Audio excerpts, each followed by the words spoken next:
Well, you know the problem with democracy.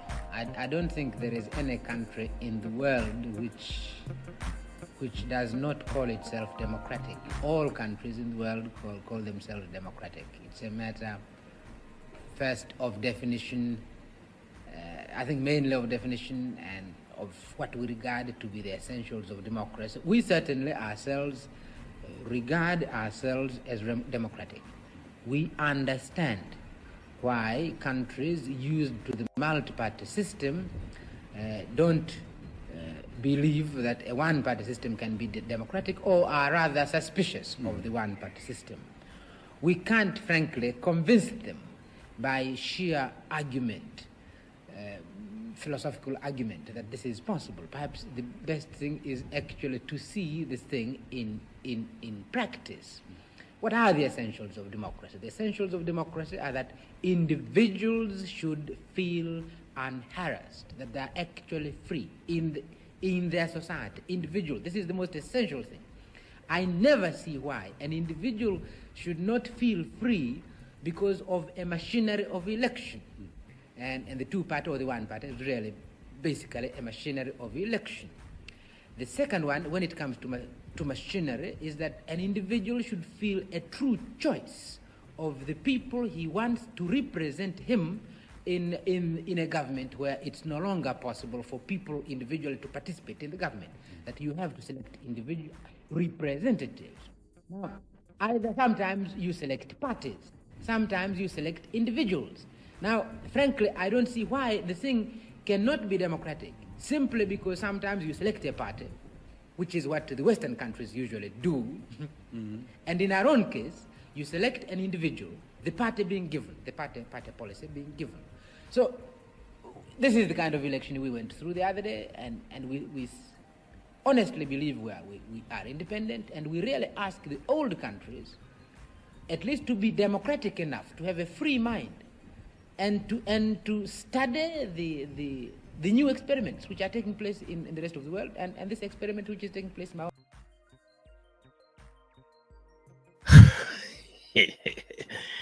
Good morning, good morning, good morning, good morning, good morning, good morning, good morning East Africa, good morning Africa kwanza, na good morning East Africa, good morning Tanzania, good morning Nairobi, Kenya, good morning Kampala, Uganda, Bujumbura, Burundi, Kigali pale Rwanda, DRC Congo, na tuteremke ndugu zetu wa kule South Sudan, Sudani ya Kaskazini, na twende Central Africa, na twende Northern African countries pamoja na Western African countries, na tushuke katika huku sasa kusini mwa Southern Eastern Africa countries kama Zambia, Zimbabwe, Botswana, South Africa pamoja na North Southwest ambayo ni Namibia, Angola, tusiwasahau ndugu zetu wa Angola kule, na Afrika nzima, bara lote la Afrika.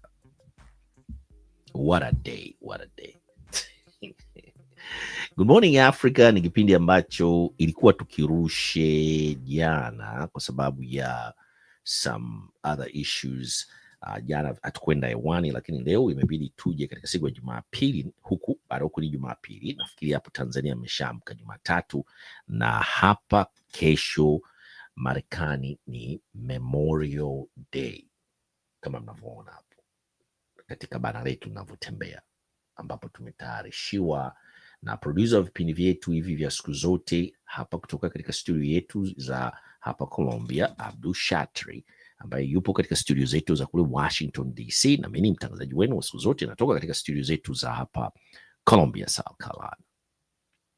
Katika siku hii ya leo tuna segment hii ya kwanza, Free Democracy Now, Free Tundu Lissu, na Mdude Nyangali yuko wapi? Ndiyo mazungumzo yetu ambayo yamejikita kutoka katika studio zetu hapa Columbia, South Carolina pamoja na kule Washington DC. Tunazungumzia democracy au demokrasia kwa Kiswahili katika pande zote kule Zanzibar pamoja na huku bara, na tunaliangalia kwa karibu zaidi ili swala la mwenyekiti wa Chama cha Demokrasia na Maendeleo Chadema na makamo mwenyekiti wa IDU Mheshimiwa Tundu Lissu ambaye yuko jela kwa mashtaka ambayo wanashtakiwa kwa, wanadai eti ni uhaini. Democracy. Na tunauliza kwa karibu zaidi, huyu Mdude Nyangali huyu yupo wapi? Hiyo ndo segment yetu ya kwanza katika siku yetu hii ya leo ya Good Morning Africa, Good Morning East Africa.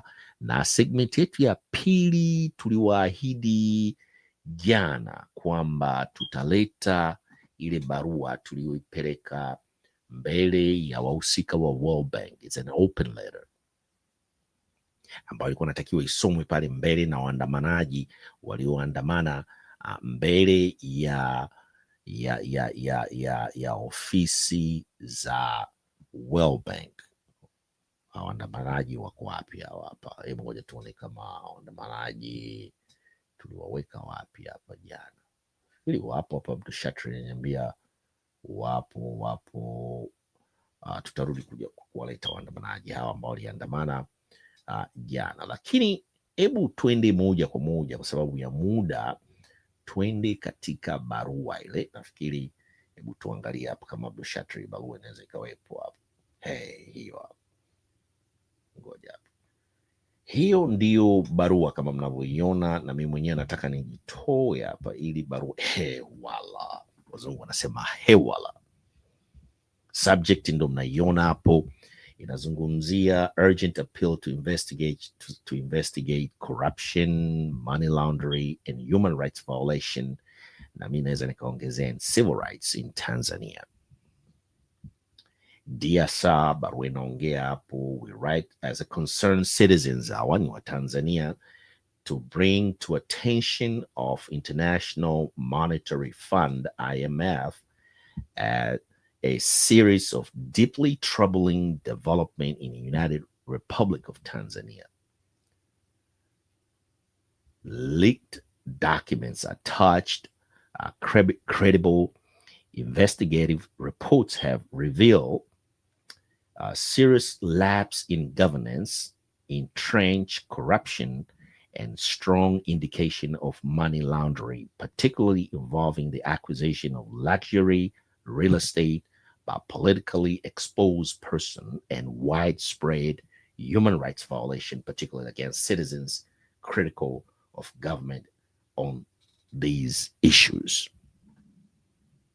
Hiyo barua hiyo inaendelea, paragraph ya pili. In light of the IMF, our ongoing financial support and engagement with Tanzania, these revelations raises significant concerns about the transparency, accountability, and integrity of the country public financial management system, as well as potential misappropriation of both domestic resources and international assistance.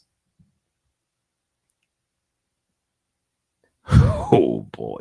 And then inaendelea, inazungumzia maswala sasa ya money laundering through real estate. Hiyo hapo, hiyo page. Nafikiri page inaanza particularly notable cases concern Mr. Waziri Salum huyu, President's private secretary, and Mr. Paul Christian Makonda, the current regional commissioner for Arusha. According to the attached documentations, see page 3. Mr. Makonda, is alleged to have acquired real estate assets valued at over $400,000.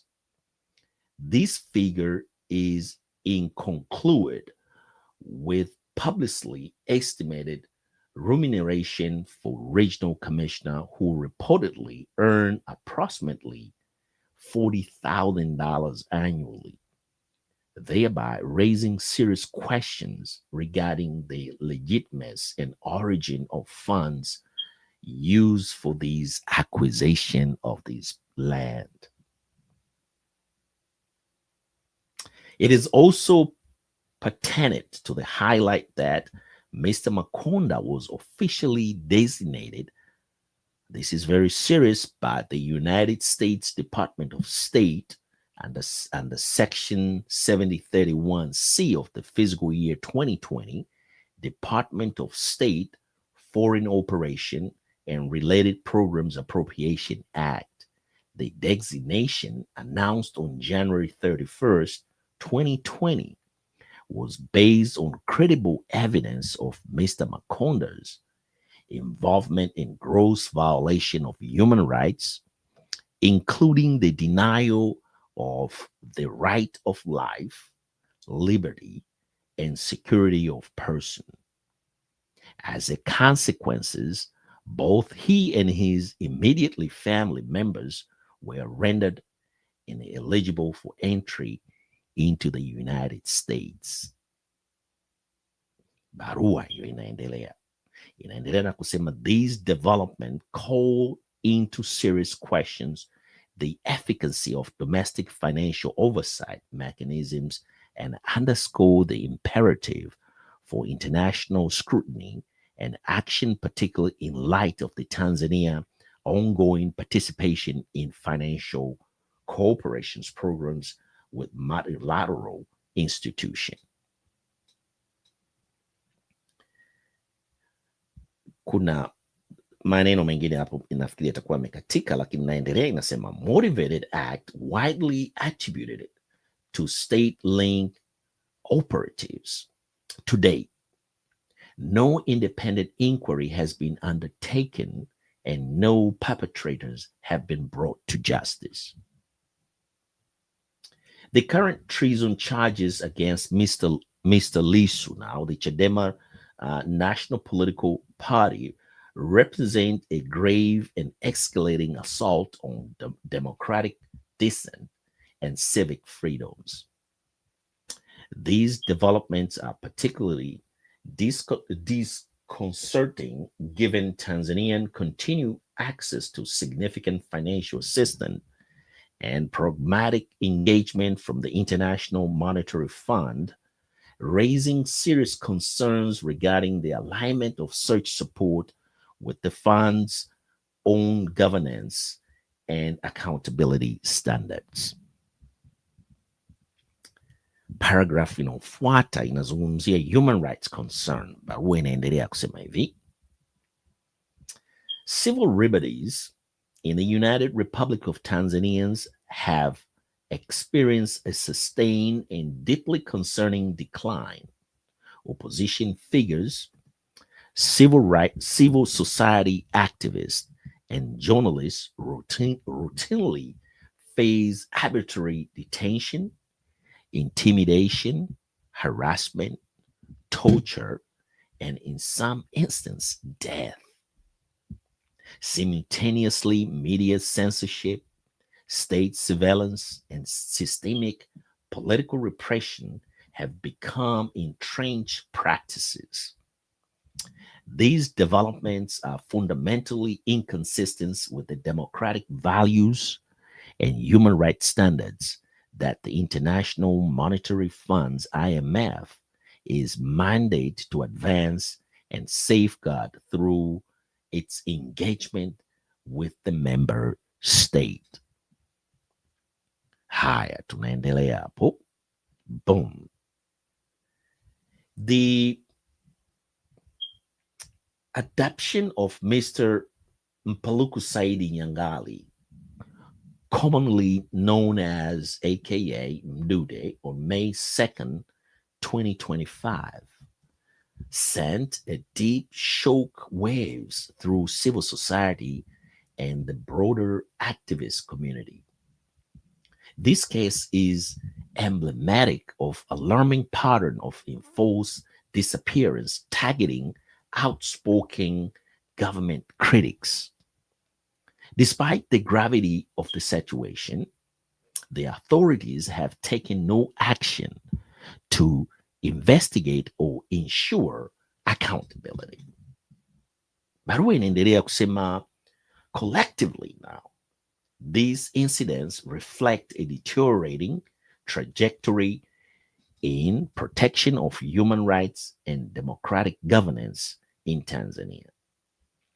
This trend demands an urgent and serious scrutiny, particularly given the country's ongoing financial cooperation with the International Monetary Fund. Call to action now. In light of these serious developments, I respectively argue the International Monetary Fund to undertake the following action. Number one, temporarily reassess Tanzania eligibility for IMF financial assistance, pending the implementation of robust and verifiable safeguards that ensured. Hold on one second kidogo hapa, subirini kidogo, kuna hii bana inasababisha nisiweze kuona. Okay. The implementation of robust and verifiable safeguards that ensure transparent and accountable management of public finances. Okay.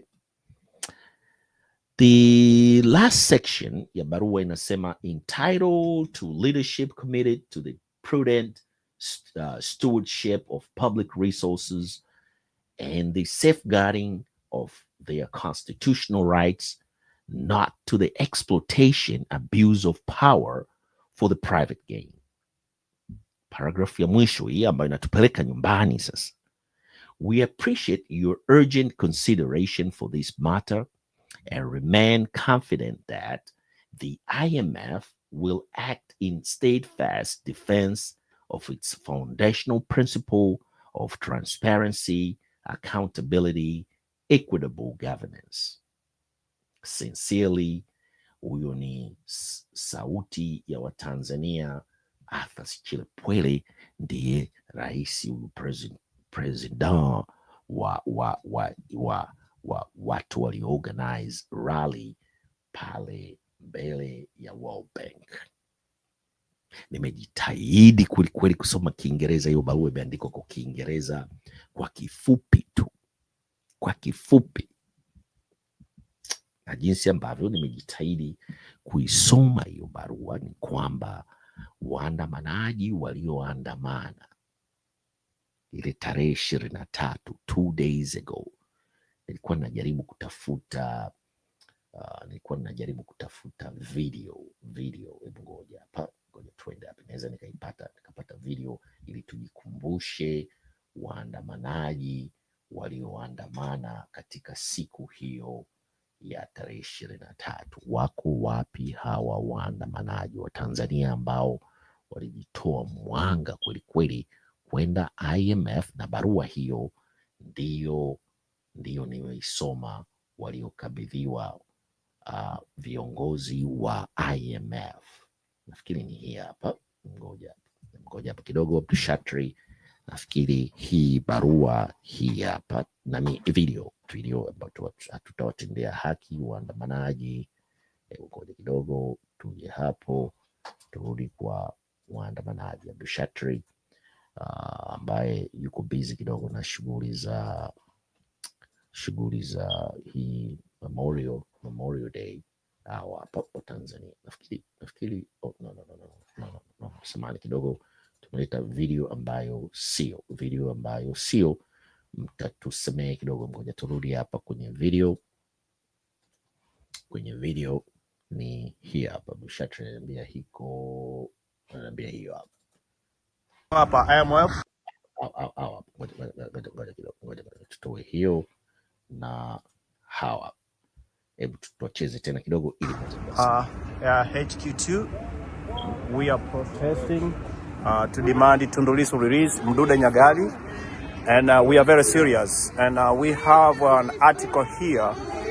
We have a document which we'll be sharing with one of the designated person at IMF, International Monetary Fund. So we are here and it looks pretty good. Yeah, na mimi nipo pia. So those soka President Samia stop police brutality through Tundu Lissu. this is a reality and this is the situation here at IMF, Washington, D.C. We are very serious on human rights. We are very, very serious on democracy. We will never, ever let CCM and Samia slide on this. Oh boy. Sasa barua hiyo ambayo ilikuwa akizungumzia mtu ambaye alikuwa anaongoza maandamano it's just obvious ni Mtanzania ambaye ni mwaminifu kabisa, Liberatus Mwang'ombe huyo, kama mlivyomuona na kumsikia. Barua ndo nimeisoma hiyo, ilikuwa imeandikwa, nimejitahidi kweli kuisoma hiyo barua, imeandikwa na imekabidhiwa wahusika, na maandamano yalifanikiwa kabisa kweli, na kwa kifupi mambo tunakuelekea ni kuzuri kweli. Bureau of African Affairs imetoa tamko na kuna mkutano mkubwa kweli wa haki za kibinadamu, nafikiri unaendelea katika bara la Ulaya, na tutasikia matamko ya human rights, na nafikiri wale waliokamatwa May 24th pale Tanzania, 25th ya mwezi huu wa tano, nafikiri ni April. Kuna baadhi ya watu waliokwenda kufuatilia kesi ya Mheshimiwa Tundu Lissu kutoka Uganda na Kenya, vilevile wanatarajiwa kuelekea huko Europe kwenda kuonekana jinsi ambavyo wameteswa na wanadai vyombo vya ulinzi na usalama hapo Tanzania.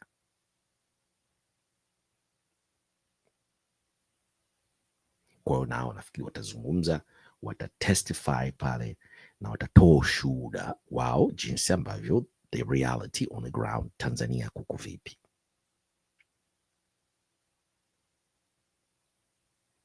Na mpaka sasa hivi hatujui Mdude Nyangali yuko wapi, na tumemsikia Askofu Gwajima naye amekuja mbele, ametisha vyombo vya habari, inakuwa kama ni trending news. Sasa hatujui kitu gani kitaendelea na hizi taarifa za uvunjaji wa haki za kibinadamu, civil rights and human rights Tanzania zimekuwa zimeendelea sana wakati wa Magufuli, zimeendelea sana wakati wa kipindi cha Mama Samia Suluhu Hassan, na Watanzania zaidi ya milioni 62 wamekuwa terrorized na uongozi huu, na kelele zinaanza kupigwa nje ya Tanzania sasa, na kuhakikisha kwamba kunapatikana hiki kitu tunakiita democracy hapo Tanzania, na serikali kuheshimu human rights and civil rights za wananchi wote wa Tanzania regardless your political affiliation.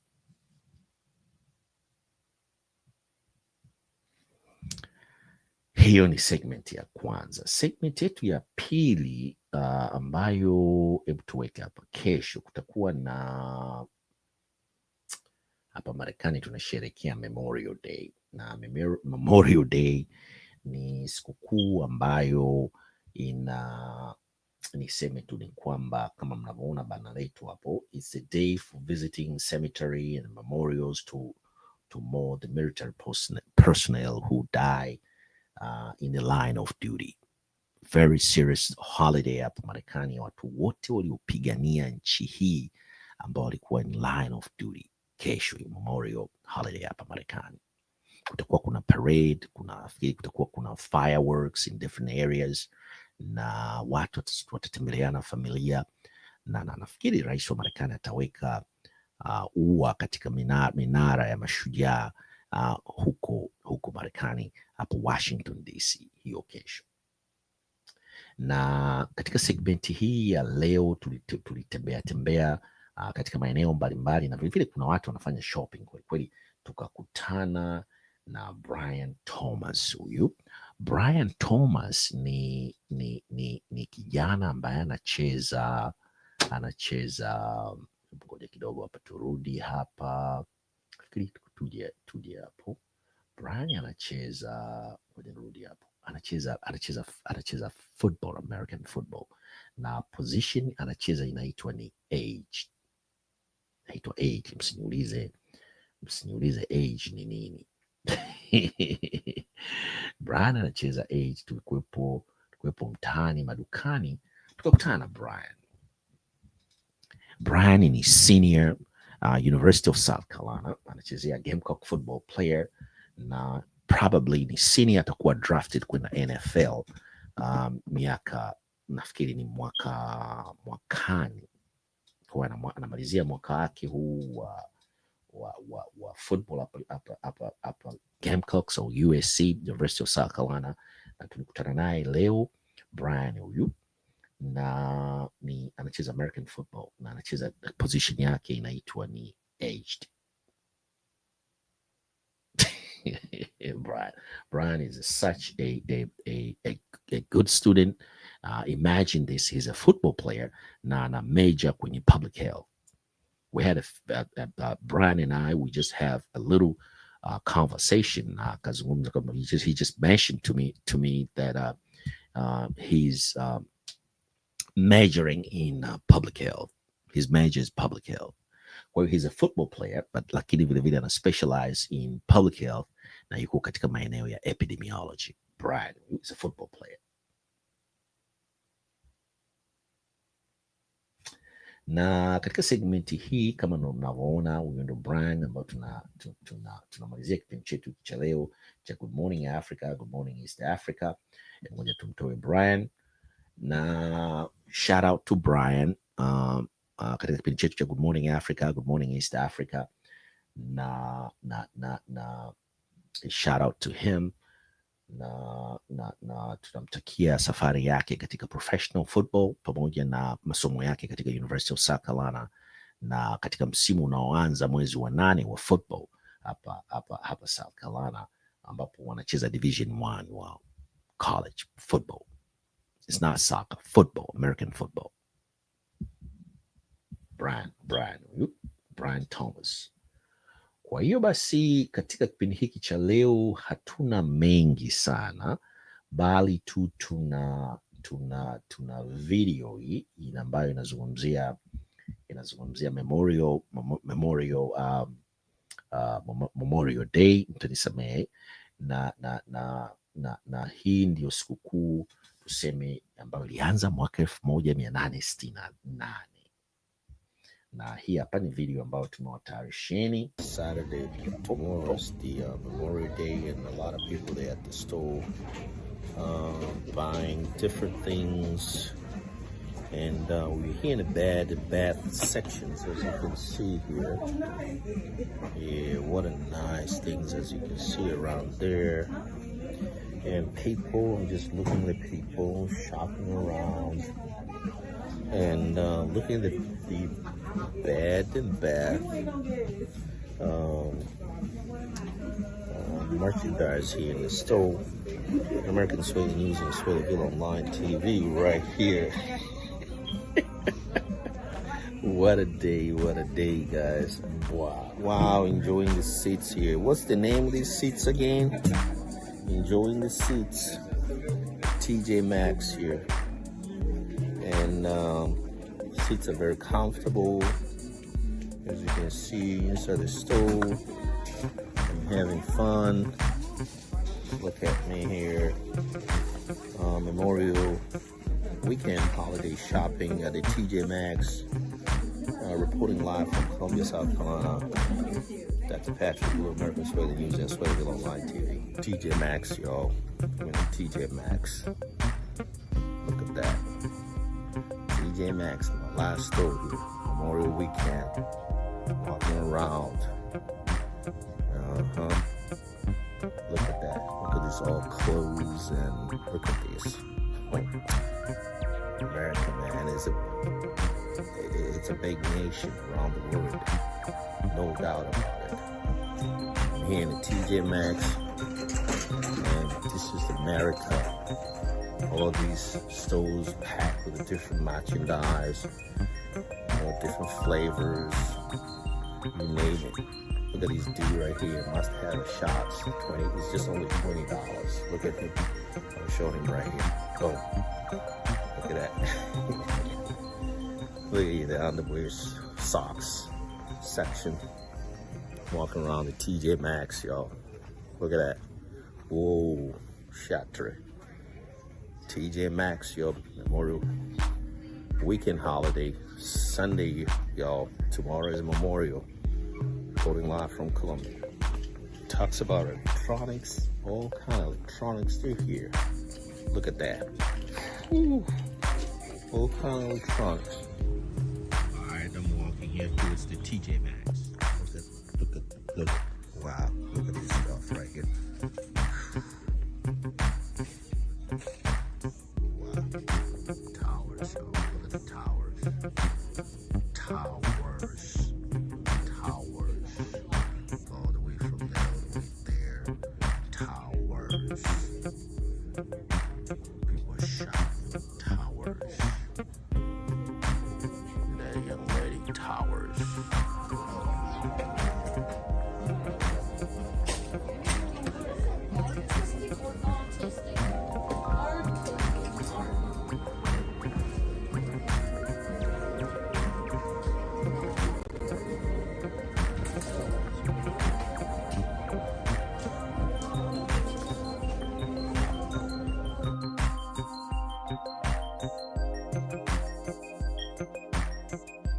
Haya sasa, kwa hiyo basi tuseme tu ya kwamba kwa wale ambao bado hamja subscribe, nendeni mka subscribe na kushare video zetu na kuweka comment katika kipindi chetu hiki cha leo ambacho kiliangalia tu kwa undani zaidi barua ambayo ilikabidhiwa mbele ya wahusika katika makao makuu ya International Monetary Funds pale Washington DC, 1900 Pennsylvania Northwest, Washington DC.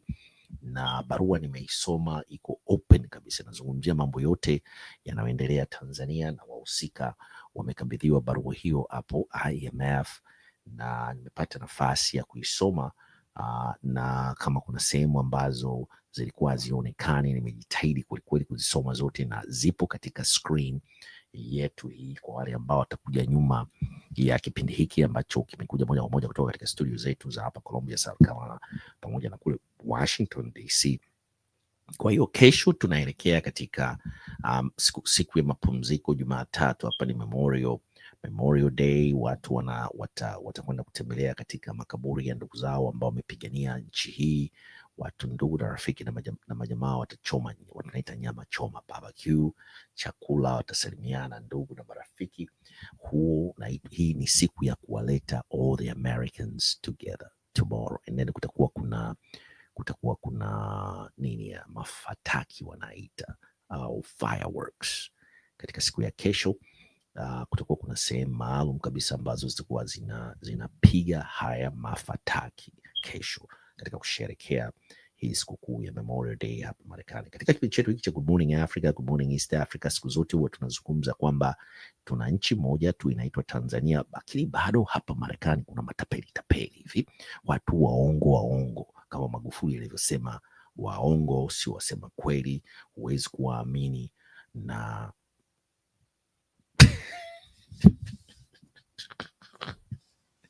hapa Marekani leo hii mwenyewe nimeweza kuhakikisha you can't trust hawa watu. Wapo matapeli tu wa upande wa CCM hapa Washington DC, wapo. Na leo wamenigandisha mimi kabla kwanza kipindi for almost 1 hour. You can't trust these Tanzanians. Ni watu waongo, matapeli, watu wasioaminika kabisa. Tumezea kipindi hiki cha leo cha kusema kwamba ogopeni sana matapeli hawa ambao wako hapa Marekani. They talk the game, but they can't play the game. They talk the game, but they can't play the game. Wanatumika na watu wa CCM. It's just about time. And then we're going to start talking about something completely different. Tanzania, it's just about time. Na watu ambao tunao hapa Marekani wako DMV areas, and then probably maybe they will come out of the woodworks na kuungana na sisi watu ambao we are here for change, we're authentic, we're real, we are not imitating anybody. Kwa hiyo hii ni American Swahili News. Kwa wale ambao msubscribe, nendeni mkasubscribe, mshare na like video zetu. Kwa hiyo tukizungumza kwamba sambazeni upendo, leo ni Jumatatu, watu pendaneni Tanzania. Sambazeni upendo, tuishi na amani, tuepukaneni na matapeli. Matapeli ni wengi kweli, sio tu Tanzania, wapo hata hapa Marekani. Peace. DMV, DMV,